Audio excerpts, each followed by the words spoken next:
Tawa ako sa komento dito sa article na ito. Pero tignan muna natin. MTRCB wants TVJ Productions to explain why their agency should not suspend EAT for the actions done by Wally Bayola.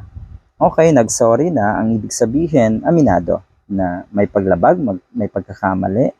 Yung pagmumura po, huling-huli talaga. Pero yung kay Vice Ganda at kay Ayon Perez, yung sinasabi niyong kabastusan ng mga haters ni Vice Ganda, sa isip nilang po yan.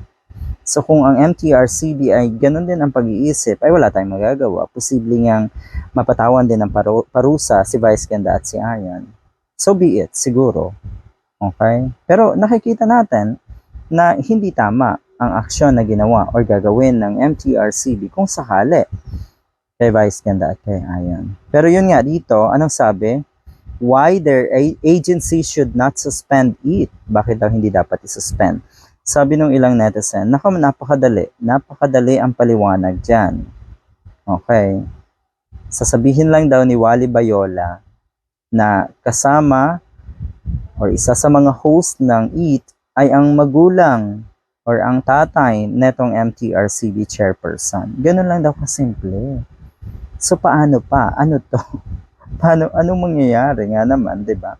Kung masuspend ang EAT at mawala sa ere dahil yun ang balibalita ko, no. Yun dapat ang kaparusahan doon sa patakaran, doon sa regulasyon na yon. Yun daw ang kaparusahan eh. Sige, gawin niyo na. Dahil yung kay Vice Ganda at kay Ayon, hindi niyo pa rin mapinpoint talaga sa isipan niyo kung totoo ngang bastos, kabastusan o hindi yon.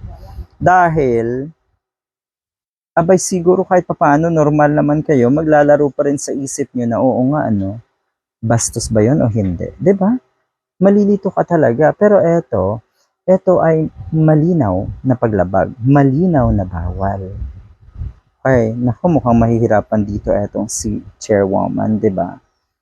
Pero yun nga, eto ay malaking pagsubok sa kanya na kung etong ahensyang ito, mapapatunayan dito kung ang ahensyang ito ay patas. Matindi, no? Nagtataka lang ako dito sa ahensyang to. Nakabase sila sa reklamo ng mga netizens.